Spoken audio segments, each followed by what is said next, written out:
সূরা ইখলাস কতবার পড়লে আপনি সাথে সাথে ফলাফল পাবেন এটা অনেকেই জানে না। অনেকে জিজ্ঞেস করেন যে হুজুর সূরা ইখলাস কখন এবং কতবার পড়লে এটা সাথে সাথে ফলাফল পাওয়া যাবে।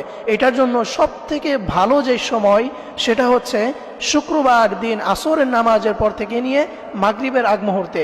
এই সময়টুকু আপনি যদি সূরা ইখলাস পাঠ করতে পারেন তাহলে সাথে সাথে এর ফলাফল পেয়ে যাবেন।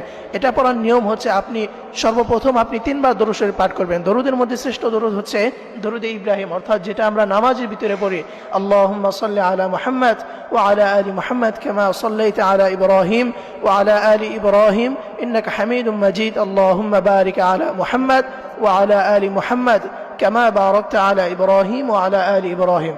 আপনারা এই দরুদটি পাঠ করবেন, অথবা আপনি যদি এটি না পারেন তাহলে আপনি ছোট্ট দরুদ সাল্লাল্লাহু আলাইহি ওয়াসাল্লাম এটাও পড়তে পারেন। আপনার হাতে গুনে গুনে 3 বার দরুদ শরীফ পাঠ করবেন।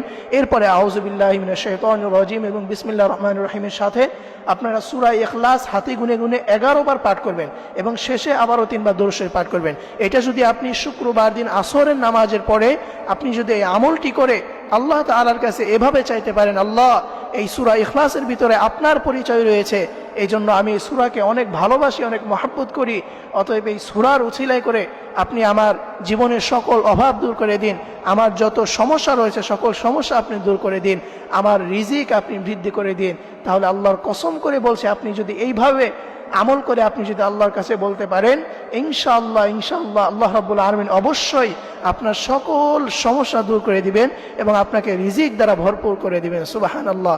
এজন্য প্রিয় ভাই এবং প্রিয় বোনেরা, আমার শুক্রবার দিন আসরের পরে এই সময়টুকু খুবই গুরুত্বপূর্ণ সময়, এটাকে হেলাই খেলায় কাটিয়ে দেওয়া যাবে না। এই সময়টুকুতে আপনি এই সূরা ইখলাসের আমলটাও করবেন, তাহলে ইনশাআল্লাহ আল্লাহ রাব্বুল আলামিন আপনাকে এই পরিমাণ রিজিক দান করবেন যেটা আপনি কোনোদিনও কল্পনাও করতে পারবেন না। আল্লাহ রাব্বুল আলামিন সকলকে এই সূরা ইখলাসের আমল করে তাদের রিজিক বৃদ্ধি করা তৌফিক দান করুক। সকলেই পড়ি আমিন।